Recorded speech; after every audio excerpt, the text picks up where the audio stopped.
Right, it is your journos, of course, with the Champions League backdrop. We are at Stade Velodrome. What's it called? Orange Velodrome? They're not a Geordie Journos sponsor. We don't need to plug that, do we? EE Velodrome. The Comply IT Velodrome. After the rest of the sponsors. Oh, well, now, yeah, no. Oh. Four Rivers. Yes. JLM Travel. Yes. RJ Building Surveyors. RJ Building Surveyors. Come on. There we go. Well, we're well remembered. Yeah. Well, that was sponsored by either of those companies. Any of them, yeah. No, it's the Orange Velodrome. Yeah, so here we are for Champions League nights. Mm-hmm. Under the lights. Mm. Away from St James's Park. Not so good. Well, they won the last one, the competition they did. We enjoyed that over in Belgium. I hope you guys enjoyed the content too. We've done some little bits on the way. You should see some shorts as well that we've put together from Newcastle United's players training here at the Velodrome, and just behind us in the seats next to all the sponsors, bits and bobs. That was Eddie Howe's seat there, wasn't it? Yeah, it was. That one there. Eddie Howe was sitting, and you guys managed to speak to him, and also Marek Chow. So the first half of this video, which I'm sure everybody's come for, you might have already seen the news, but I want one of you guys, don't mind who it is, to kind of summarise what the key takeaways were from Eddie Howe's press conference. And then in the second half of the show, we will come on to what we think the Newcastle United team is going to be, and also a little bit about what the significance of tomorrow night's fixture really means in the context of Newcastle United's season. So, Dom, I think I can see you're champing at the bit, ready to talk about. I'm glad he's one of the most riveting thrilling press conference from Eddie Howe. I think the only place to start and probably finish, unless Jordan wants to come in, is the team news, because we missed 3 players from Saturday's game in Emil Kraft and Anthony Gordon and Dan Burn, who are all here today. Were here at Stade Velodrome. So 3 players back, 3 players are not back. Of course, Johan Wissa, Willis Hula as expected. Kieran Trippier also out. And Eddie Howe said no clear return date on him with a hamstring injury. So a little bit of a worry over that. And then you're starting to wonder, which we'll get onto in the second half of the show, just how Newcastle line up without that sort of established right back option. Tino Livramento only just coming back from injury as well and playing 90 minutes. Eddie Howe explained how Tino Livramento, Lewis Hall are fine, they've travelled, but you will have to listen to the medical team when it comes to potentially making rotations. So I wasn't in the press conference. Was he cautious on those two? Yeah, he admitted he had decisions to make, but he also admitted he had decisions to make all over the pot. It was like a typical sort of Eddie Howe. Yeah, he didn't hammer it away. He was asked about those two, and then he just said, "Yeah, we'll speak with the medical team and things like that." But he didn't say there's any doubt over those players. If he wants Newcastle to play with any sort of form of identity that they have, he has to play one, if not both. But it just feels like a risk because they're both just back. Like you say, like Tino Livramento from about 80 minutes onwards in that game the other day was absolutely out on his arse, wasn't he? Like he was cramping, and he put a great shift in. And then of course Lewis Hall did go off with cramp. Yeah. So it's one of those. But if they want to maintain any kind of identity, one or the other has to play. And I've got a feeling, I don't know. We'll come on to the second half. I just don't see how you don't pick those players, really. I don't think Newcastle United have the squad, and that's probably one of the biggest problems they've got moving forward that's really established itself in recent weeks, is that they just don't have the full-backs to play the way they want to play if either or one or the other is out, and just being lucky that both have. So is there anything else to take away from it? I think he hinted at changes, in my Did opinion. he? And I asked him about it being impossible not to make changes given the physical effort Man City game took, and then Everton as well on Saturday. I mean, if you're looking at these 3 games this week, this is probably the least important. It's still important, but it's really important that Newcastle to get the Premier League campaign back on track, and question marks over the way. Well, will he answer some of those question marks tomorrow, potentially, because he come to a very hostile place? I mean, we've been around the ground, it's quite phenomenal, the structure of this ground, the real iconic ground. And I think you guys were blown away, weren't you? Really? I love it, mate. I think this is one of the best grounds we've been to in Europe, and we've been to some big ones. I think the San Siro is obviously that's the sort of creme de la creme of European away grounds. But this one here, in terms of France, club stadiums in France, I think this is the best one. I took the mick and described it as La Amex. I know, that was, It's that was the Brighton-esque. most underwhelming reaction to seeing such a great stadium I think I've ever seen. But no, I was tongue in cheek, Dom. It is quite. We made the mistake because when it went right at the top first, and the press box is right at the top. It's like a level 7 essentially. Pure But level 7. when we go to Brighton, I think this is where your point came from. Yeah. We go to Brighton, okay. we are literally at the back of the stand. We are, yeah. So maybe that's why. And Brighton's got those sort of little curves, hasn't it? I hate Brighton. Yeah. Yeah, I don't.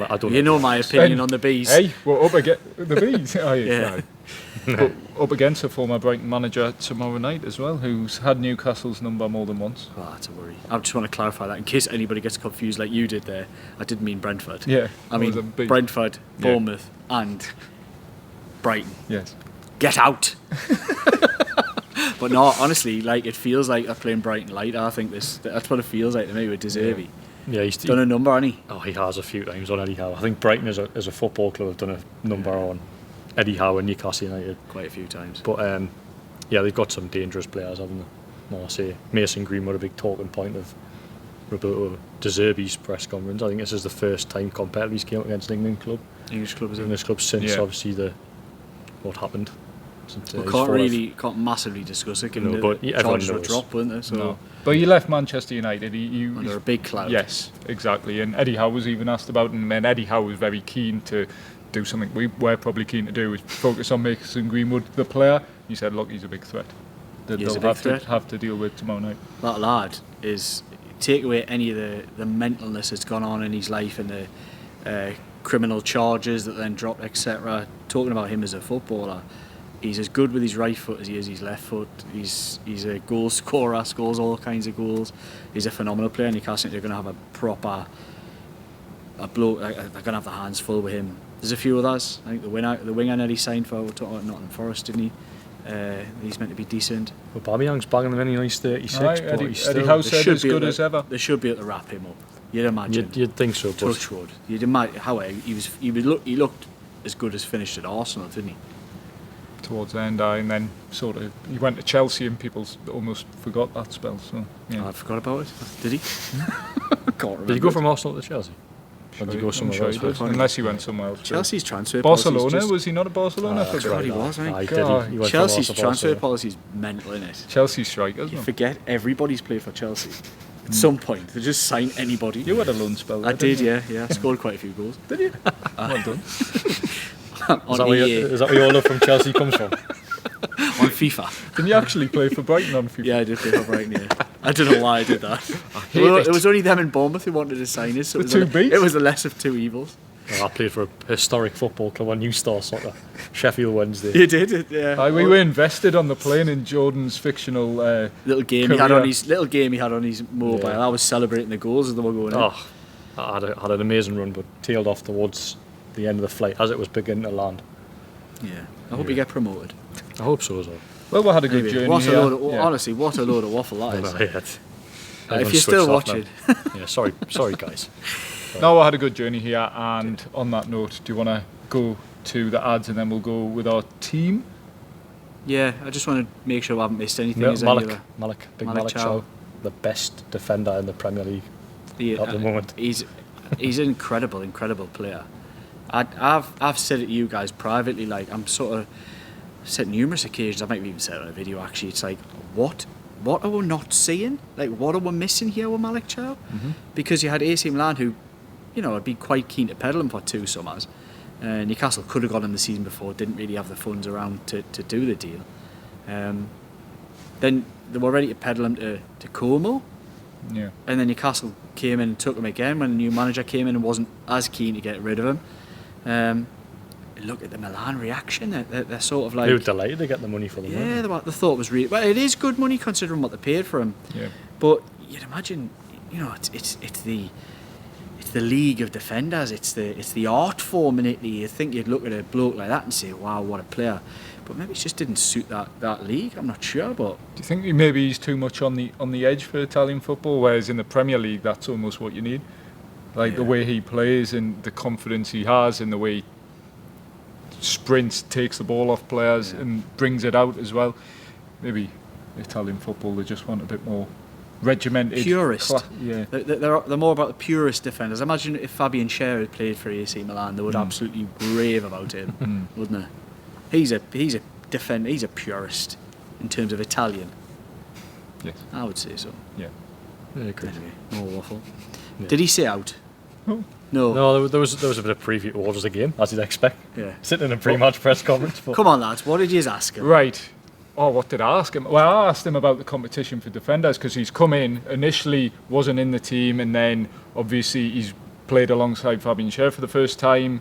Just them two on Saturday, successful partnership. He's had a successful partnership with Dan Burn and Sven Botman as well. So just asked about the competition. He's like, look, we're bringing out the best in everyone. And I think we're all seeing that to a degree. I know you've got your thoughts on Sven Botman, but at one stage, every single centre-back for Newcastle this season has been proper on top form. It's just varied, and then it's working out who the best centre-back pairing are. And I think that's a big debate to have. I do rate Sven Botman as a player, but I don't rate him as one of Newcastle United's best two at centre half at the moment. I think he's had a real dip of form. I thought he was really poor. Look, it could be circumstances. He hasn't played a lot of football over the last 2 years, and then he's sort of thrust into playing numerous games on the bounce, etc. Could that affect him? Maybe. I'm going to give him that.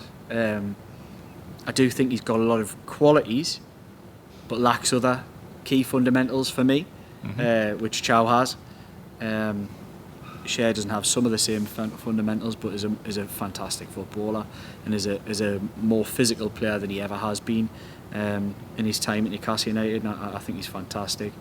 Will go down as one of the best ever because of the longevity that he's had and the goals that he's scored and importance and all that kind of stuff. And I think Dan Burns' influence on the squad and character probably stands him above Sven Botman. That doesn't mean I think Sven Botman's a bad player. I just think as things are, in current form, I think he's number 4 in the centre halves. That doesn't mean I don't think he might play, but again, we'll come on to that after, because there's a lot of big decisions to be made about the team. But I just don't know with Botman. I think he possibly could do with a little bit of time out of the team, just to get back up to speed again, because he had a long time out. I think that's one thing that's dead easy to criticise players for, and you don't think about it, and people probably from the outside look and say, well, I know, but he's training every day. I know, but it's not the intensity, it's not you have to be playing games to get into a rhythm. it's almost like finding the confidence within yourself as well, like being confident in your body again, because there was 2 knee injuries that season. Yeah. It was obviously out for 3 months, came back, ACL injury, and then even when he came back after that, I think he was out for about a month or so after that as well in the injury. So I think confidence is key as well. I'm saying as it stands now, he's number 4. That doesn't mean in a month's time he might be number 1 again. Yeah. It's that's the type of thing. I just think at the moment in current form he'd be my 4th choice. As we stand here today, doesn't mean, like I say, it could change. You can see the comments now, can't you? Yeah, that's what I'm saying. I'm just trying to qualify, because I know people do think I'm a big fan. I'm a big fan of Sven Botman. Yeah, on his best form, he probably is one of the in that centre back too, but he's not sure at the moment. Not at the moment. No. Right. So what else did he say, Malik? Anything? Spoke about joining the club, how Newcastle looked at him for 2 years, and how working with Eddie Howe, speaking with Eddie Howe, the prospect of playing in the Premier League, obviously the Champions League as well, obviously something that really attracted him to joining the club. Oh, cool. Right, let's go Don't there. get too excited, I don't know. Sometimes we'll have so many of these press conferences at the moment that it kind of all muddies into one, doesn't it? Yeah. It does. But anyway, stay excited, because there's a second part of the show as well after the Geordie Journal sponsors, who I obviously went through at the start. Fantastic partners of the Geordie Journals. And if you want to be a partner, you want to get involved, you want to inquire, you want to know what it involves, you want to know what you can get, you want to know whether you can be with us on these trips, where did I have to get in touch with? geordiejournals@gmail.com. I knew there was a reason we'll bring him along. I knew. I love you, man. I love you. I'm glad to be back in the video after I was edged out yesterday. Yeah, you were. You did a great job filming it. Aye, apparently, aye. Yeah, that's a cut. Aye. Yeah. I thought I did. Some people didn't. You reframed it, didn't you? We'll not go there. Right, it was a good video. I think we quite enjoyed it. It was a bonus video. It was good for me to get something off my chest. I was sick of being negative. But the team dictates really what the theme of our videos is going to be. We don't really dictate it. If the team is absolutely blasting people out the park, then that's what we'll be talking about. If they're really struggling, we'll be talking about it again, and you'll get more of that tomorrow after the game. Right, the ads, all the details are down below. Like, comment, share, subscribe for all the Geordie Journos content, as you know, and we'll see you on the other side of this. Take it away, Dom. Comply IT Limited. Worrying about disposing of your old IT equipment? Don't be. Comply IT handle everything. Secure collection, detailed tracking, and certified data destruction. That's Comply IT Limited. Four Rivers Financial Planning offer holistic financial advice for all stages of life, ensuring your plan remains robust and adaptable in the ever-changing world we live in. For 21 years, JLM Travel have been offering great deals on package holidays and cruises, plus low deposits and free kids places are available. Branches at Maingate Team Valley and Front Street Wickham. RJ Building Surveyors is a trusted RICS accredited family-run firm with over 15 years of experience specialising in residential surveys and valuations. Based in Yorkshire, their expert services extend nationwide. Whether buying, selling or seeking peace of mind about your home, they've got you covered. And we're back. Cheers, Dom. It's all right. Honestly, that's why I'm here. You never miss a beat. You never miss a beat on those ads. Cheers. Outstanding. Cheers. Outstanding. Right, where we're going now. Team news. We try to think of praise for me then. For it's just out for you. It's like I'm slaughtering in this It's video. just out. I know. We're mates, man. We'll get along. People love all that. They do. Yeah, they do. Yeah. Right, so before we jump onto who we think he'll select, because there's so many questions. Like, so often in Eddie Howe's tenure, it's been quite easy to pick the team that he's going to select in the next game. This season's probably the most jumbled I've known. For some of it for good reason, that he's doing the right thing and sort of getting minutes into certain players and resting others. So we'll come on to that. But I want to signpost people to what they can expect from the Geordie Journos moving forward on the rest of this trip. So we'll have, straight after the game, we'll have the live. Then we'll be doing a post-match reaction video, and potentially, depending on my travel, because we're all over the place, on the way back, we might try and do a little bit of a reflection review, potentially with what the local press, the French press in this area are saying about Newcastle United and their performance, win, lose or draw. Right, pick your team, Dom. Right, do you want us to go through the entire thing? Or I don't know, maybe you want to talk... Down to positions. Right, first position, goalkeeper. Let's talk keeper. I think we've been fairly consistent in the past few videos. Aaron Ramsdale has to come in at some point. They've paid a decent fee to loan him. They potentially have an option to make that deal permanent in the summer. Play him. He's not put a foot wrong in the games he's played, and I think Champions League football, it's another feather in his cap as well. I know he's played previously with Arsenal, but this is a chance for Aaron Ramsdale to come in. It's a perfect opportunity. Why have you signed him if you're not going to play him in certain games like this, where the pressure is off a little bit? Either this or Leverkusen, I think he's got to play him. Yeah. You? I would personally, but yeah, I think Eddie Howe will stick with Nick Pope. I think he'd play Pope. He had a good game on Saturday. Yeah, he did, yeah. But I want to see Ramsey. I've made my stance on this clear. I think the minor weaknesses in Ramsdale's game are more than made up for in the strengths in his game compared when you compare Nick Pope and Aaron Ramsdale. So I want to see Aaron Ramsdale get a chance. I want to see him. He's been excellent every time he's played a couple of League Cup games. He's been outstanding in both those games. I want to see him play more. I'm not going to judge the Brentford bit at the end, but it was impossible to judge him in that. That's right. This is. I mean, should we go centre half first? I think the centre halves, is it obvious you can rotate at centre half, but I think you stick with Chow and Shea because they're building up a little bit of a partnership, and I think Fabian Shea, having just come back in the team, will not want to drop out, knowing the character that he is. I think he'll stick with the two. I think I would, and I think he will. Yeah. But there's Botman there. Fabian Shea, I think, is the definite for me. I'm not saying he'll definitely start, but for me, I think I'd pick him as my first centre back, and then hasn't played a lot. Either for that reason, either Sven Botman or Malik Chow in the left centre back role. But Fabian Shea has shown he can play both sides quite seamlessly, so that's why I'd pick him. Yeah, I think it's a toss of a coin between Botman and Shea, who plays. I think Chow. Could he go 5 at the back? He could go 5. But then you're looking at the wing backs, which I suppose takes on to the full backs, which is a real hard one for me. The full back Burn comes situation. back in. We've already kind of At shown left we've shown my hand, haven't we, by not mentioning Burn in the conversation at centre half, which he could be in. He could easily be in that conversation. I think Dan Burn starts the game 100% tomorrow. I just don't know whether it's at centre half or left back, and I suspect I wouldn't do it, but I suspect it's at left back. And it's not a disappointment because it's Dan Burn. It's a disappointment because I get he's going to have to manage the minutes of Hall and Livramento, and you want to wrap them up in cotton wool.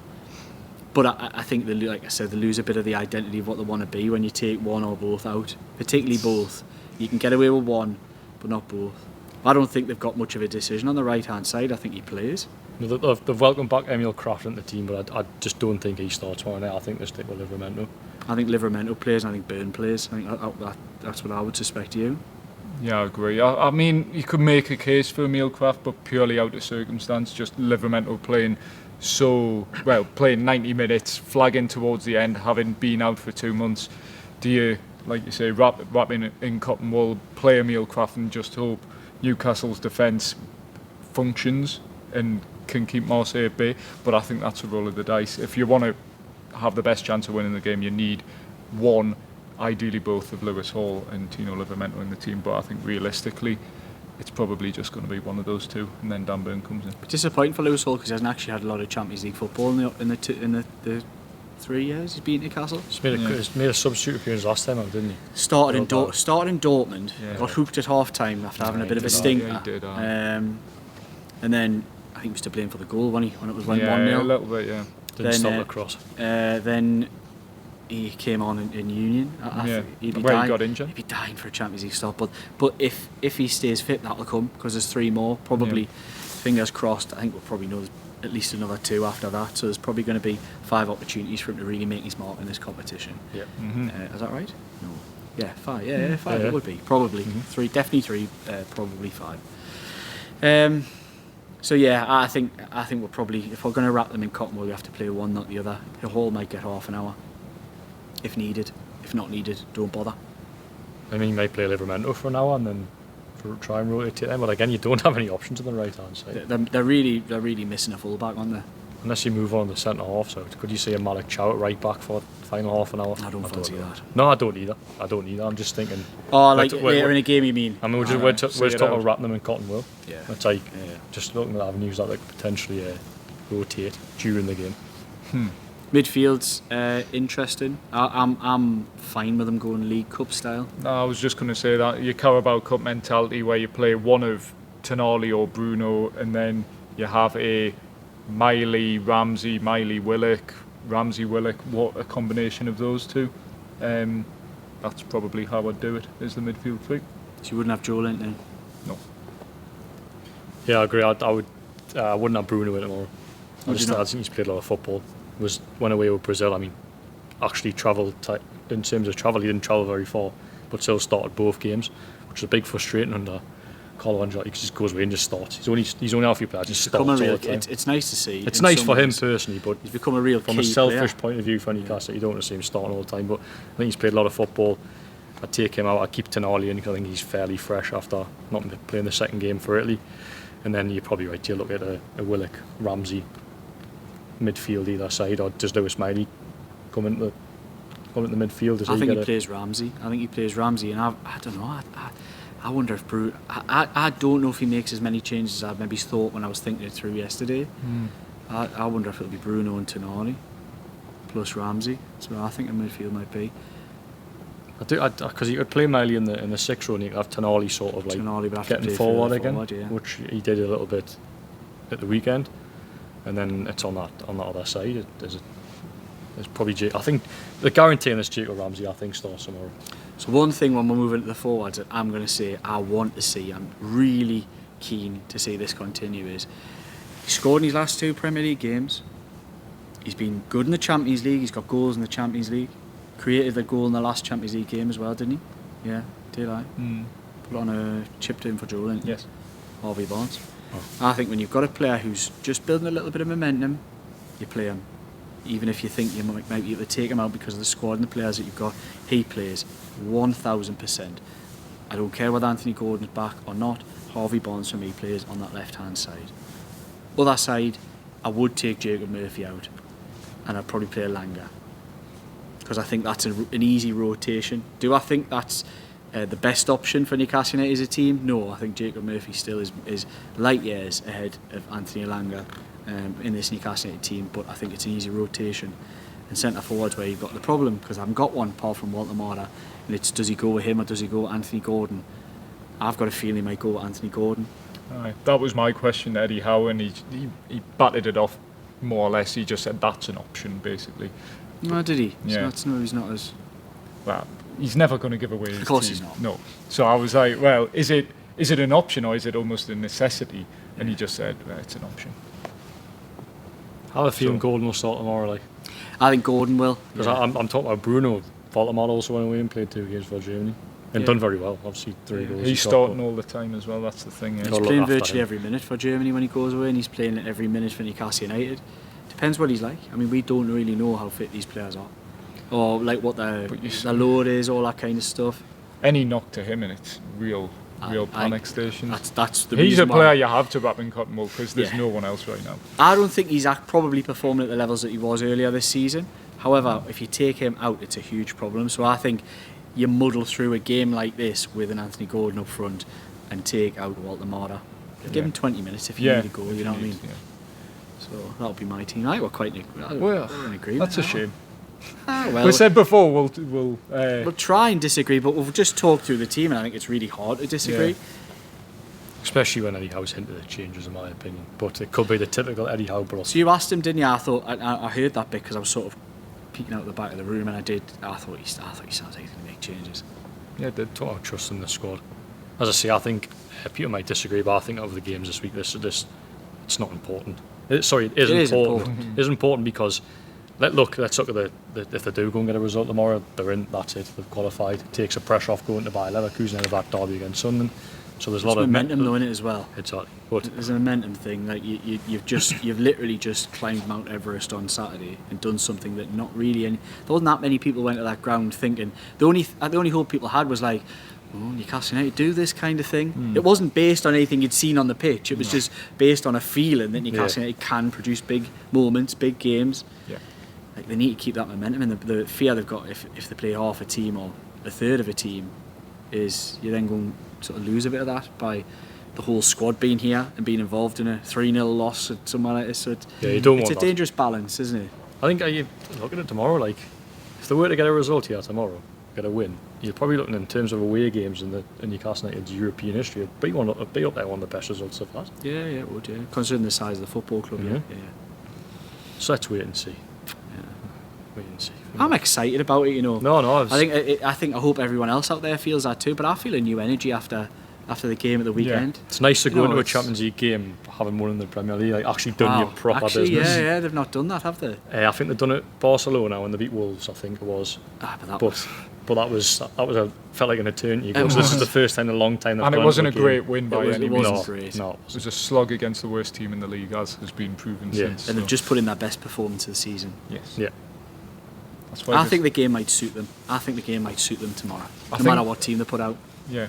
And I think Saturday's result makes us more open, and probably Eddie Howe more open to making some changes as well, because if you get battered on Saturday against Man City, then you're like, well, we need a result. You're searching for a result, Yeah. and you have to take one to Everton. But Everton's is a massive game because they won last week. It's probably not as must win as it was looking back, but without that Man City win. But they need to go there and get a result just to keep things ticking over, and then you go into 2 home games before that game.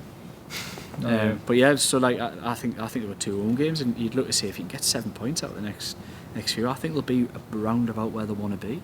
That's got to be their aim. Yeah. Of course, you've got a couple of games. Well, you've only got 1 Champions League game in that period. No League Cup. I think give it 3 weeks' time, we could be having totally different conversations about looking at how the season's Hopefully, gone. yeah. I'm hopeful. I'm positive. I am actually. One result can just, especially against a good team and a good performance, Yeah. like Saturday's game had everything in abundance. I was really. one of the biggest critics of that team post Brentford. In terms of character, ability, confidence, everything about it, and I seen it all flood back in abundance against Manchester City. You can see the hard work that the managers put in, and all of those players who were there and weren't there, and how they've adapted to the new plans that were put in place. Because you guys mentioned it really well in your video from the weekend. There was some tweaks to that team, and it was easy to see. Yeah. So no, I'm full of confidence that they can. They've won nothing yet. They've done nothing yet. They've just shown that, we're still there. We still can be that. I was worried after watching them at West Ham and Brentford that I didn't know if that was there again. I was worried that I'm not sure this team's got confidence in what it's doing anymore. It showed it has in abundance with a couple of little tweaks. So I'm positive, and I think this game tomorrow. I'm not normally, you know me. I'm not the eternal optimist, but I think this game might suit them tomorrow. I really do. I think these will be a good side. I think they'll cause Newcastle problems, but I think Newcastle can try and potentially, with the way they're defending, soak it up a bit and catch them on the break. I think this could suit them, this game. It's a bigger game for them than it is Newcastle, I'd say, because they're 25th. They've only got 3 points from the opening 4 games, so they really need a result, especially when you look at when the draw would have been made. Pot 4 team at home, which is what Newcastle are, as good as have been. Marseille need to be winning these type of games. Yeah, they do. But hey, let's hope not. Yes. Right, we're getting brighter. I feel like we're getting We've brighter. got studio lighting here. Just looked up, Sheila. You're blind now. I can't see Yeah, the screen. I know. Right, we're going to go and try and get something to eat. If you're out here in France, in Marseille, stay safe. Look after yourselves, look after your pals, whatever you're doing, because it can get a bit ropey out there, as we all know. We're going to go and try and get something to eat, possibly have a little beer or two as well, if we possibly can. Potentially meet some others, maybe not. We'll just see how we get on. We never know. We are the last of the North East Press Pack. There isn't. Oh, I just said we're the last of the North East Press Pack, and Craig Hall pops his head in. And Gary as well. And Gary from we are actually. Yeah. Right, we're just wrapping up. Right, like, comment, share, subscribe. All the details are down below if you want anything to do with the sponsors. Hype, you love all that. Tell them what to do. Just press hype. Press hype. It pushes the video out, I think, to a slightly larger audience. Hype the boys. Hype the boys ahead of the big game tomorrow. Right, you'll get more from us tomorrow. There'll be a little bit of a live straight after the game. And then, of course, there will be a post-match debrief and possibly the newspaper bit the day after. Right, so that's good night, good morning, good evening, good afternoon, wherever you're watching this. And however you're watching this, we were the Geordie Journos. This was I'm not going to say it, the Velodrome. We'll see you tomorrow.